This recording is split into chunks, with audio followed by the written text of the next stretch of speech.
ससुराल में बारिश। वैसे देखा जाए तो बारिश के मौसम को सबसे हसीन मौसम कहा जाता है। कुछ लोग तो इसे पकोड़े खाने का मौसम भी कहते हैं। पर रुकिए रुकिए, अगर हिंदुस्तान की महिलाओं से बारिश के बारे में पूछेंगे तो उनका बारिश के मौसम के बारे में कुछ अलग ही कहना है। उनके लिए तो बारिश किसी बिन बुलाई मुसीबत से कम नहीं होती।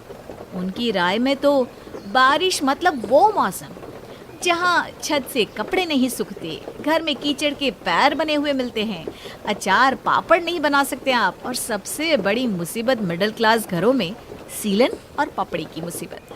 अब इन्हीं सबसे परेशान है हमारी राजनगर मोहल्ले में रहने वाली मीना भाभी और उनकी देवरानी कविता भी। कहाँ रह गई दोनों? अरे क्या हुआ? अरे हम दोनों भीग के आए हैं, जरा टॉवेल तो दीजिए और गर्मा गर्म चाय और थोड़े भजिए भी बना दो प्लीज।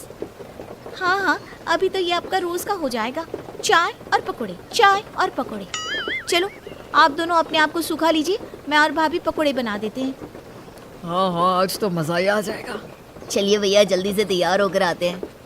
परेश और रवि जब तक अपने आप को सुखाते हैं तब तक मीना और कविता ने चाय और पकोड़ों का बंदोबस्त कर लिया था। अब सब लोग मजे से बैठकर पकोड़े खाने ही वाले थे।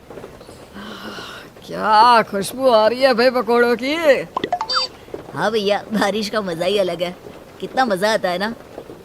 रवि का इतना बोलना ही था कि ऊपर से पपड़ी गिरकर उसकी चाय में आकर गिर गई। अरे ये क्या हो गया? क्यों? अब लो ना बारिश का मजा। जरा ऊपर देखो कितनी सीलन हो गई है। इसीलिए मैं भाभी से कहती हूँ कि छत पर इतने गीले कपड़े मत डाला कीजिए। देखिए अब क्या हो गया। उल्टा चोर कोतवाल को डांटे।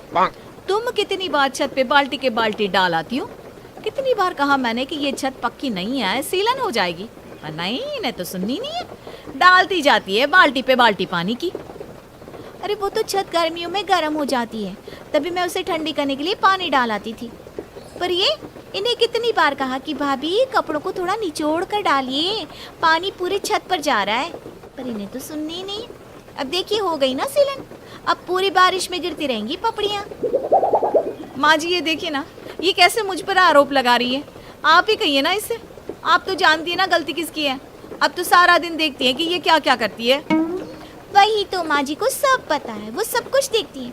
बताइए ना माँ जी कि गलती भाभी की है या नहीं, उनकी वजह से ही हुआ है ना ये सब। अरे बस करो तुम दोनों, अब इस बात पर भी लड़ोगी क्या? अब जिसकी भी गलती थी, सिलन तो हो गई है ना। अब तो इसे बनवाना पड़ेगा। और माँ इसमें तो बहुत खर्चा जाएगा। और बारिश के मौसम में तो कारीगर भी इतनी आसानी से नहीं मिलते, मिलेंगे भी तो ज़्यादा पैसे मांगेंगे। हाँ माँ, रवि सही कह रहा है, हमें कुछ दिन इंतज़ार करना पड़ेगा बनवाने में भी। हाँ, तब तक ऐसे ही काम चलाते हैं जब तक हमारी पगार नहीं आ जाती। बस ये ध्यान रखना कि छत पर अब ज़्यादा पानी या फिर सीलन ज़्यादा बढ़ जाए, ऐसा कुछ भी मत करना, वरना पूरा कोयर उखड़ता जाएगा। सुन लिया ना कविता, क्या कह रहे हैं? अब ज्यादा कुछ मत करना इस सीलन को बढ़ाने के लिए। मैंने तो सुन लिया और समझ भी लिया, पर मुझे यकीन है कि आपको अभी तक कुछ समझ में नहीं आया होगा। क्या कहो? अरे चुप करो दोनों। तुम दोनों अब ध्यान रखना कि जब तक ये बनवा नहीं लेते तब तक ना तो छत पे ज्यादा पानी गिराना है और ना ही पपड़ियाँ बढ़े, ऐसा कुछ भी करना है, ठीक है? कावेरी ने दोनों को समझा तो दिया, पर ये दोनों समझने के बजाय एक दूसरे पर आरोप लगाने के मौके ढूंढने लगी थी। इन्हें तो बस बहाना चाहिए था कि कैसे वो एक दूसरे को गलत साबित कर सके। माँ जी ये देखिए, ये अभी अभी छत पे गई थी, फिर से हाथ में बाल्टी है। कविता यहाँ आओ, कल ही मना किया था ना कि छत पर ज्यादा पानी मत डालना, फिर से बाल्टी लेकर ऊपर क्या करने गई थी तुम? माँ जी मैं जानती हूँ मीना भाभी ने ही आपको मेरे खिलाफ चुगली की होगी, पर मैं सिर्फ छत पर पौधों को पानी डालने गई थी, मैंने छत पर पानी डाला ही नहीं है। अरे वाह, इतने बारिश के मौसम में पौधों को क्या जरूरत है पानी डालने की? तुम्हारे पानी डालने की वजह से देखना सिलन और बढ़ जाएगी। आप तो चुप ही रहिए भाभी। आपको पता है माँ जी इन्होंने सुबह सुबह क्या किया है? ये झाड़ू लेकर सुबह सुबह जाले साफ करने लगी थी, इसकी वजह से कितनी पपड़ियाँ उतर गई। मीना, जब सबने कहा है कि जब तक सीलन नहीं बन जाती तब तक कुछ ज्यादा मत करना, तो तुम ये सब क्यों कर रही हो? अरे माँ जी, ये आपको मेरे खिलाफ भड़का रही है। और मैं तो बस जाले साफ कर रही थी, क्योंकि बहुत धूल मिट्टी जम गई थी उनमें। और ये आपको ना बढ़ा चढ़ा कर बता रही है। ये कान भरना और चुगली करना आपका काम होगा भाभी, मेरा नहीं। मैंने तो जो देखा बस वही सच बताया माँ जी को। अरे इस सिलन से ज्यादा मुझे लगता है तुम दोनों का दिमाग ठीक करने की जरूरत है। तुम दोनों के दिमाग में सिलन हो गई है। कावेरी चाहे कुछ भी कह ले, मीना और कविता पर उनकी बातों का कोई असर नहीं हो रहा था। उन दोनों को तो बस एक दूसरे की गलतियां दिख रही थी। अरे मीना, कविता, यहाँ आओ दोनों। तुमसे कहा था ना कि बाहर बारिश हो रही है, इस सिलन से पानी टपक रहा है, तो यहाँ कोई बर्तन क्यों नहीं रखा? मैंने तो रखा था माँ जी, सच में। आपने कहा और मैंने उसी वक्त रख दिया था। हाँ, और आपको क्या लगता है यहाँ से बर्तन किसी भूत ने उठा लिया? भूत ने ना सही, भूतनी भी तो हो सकती है ना माँ जी। माँ जी देखिए ना, भाभी मुझे भूतनी कह रही है। एक तो खुद बर्तन रखना भूल गई है और मुझे कह रही है। मैंने कहा ना, मैंने बर्तन रखा था। ज्यादा मत बोलो, तुमने ही हटाया होगा मुझे नीचा दिखाने के लिए। मेरे पास इतना खाली समय नहीं है आपकी तरह जो मैं आप पर बर्बाद करूं। माँ जी देखिए ना। अरे चुप करो दोनों। अब क्या हुआ माँ?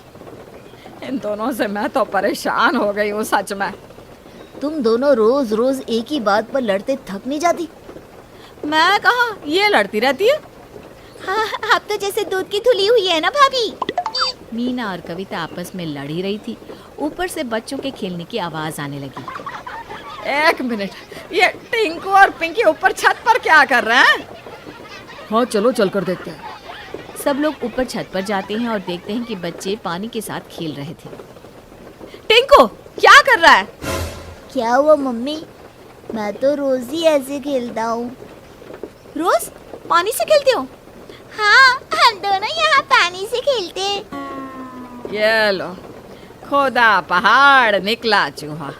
तुम दोनों एक दूसरे पर इल्जाम लगा रही थी और यहाँ तुम्हारे बच्चे ये सब कांड कर रहे थे। अब क्या कहना है तुम दोनों का? सॉरी भाभी, मैंने बेवजह ही आप पर आरोप लगा दिया। मैं भी माफी मांगती हूँ, मैंने भी पता नहीं क्या क्या कह दिया। चलो, अब यह मसला तो सुलझ गया।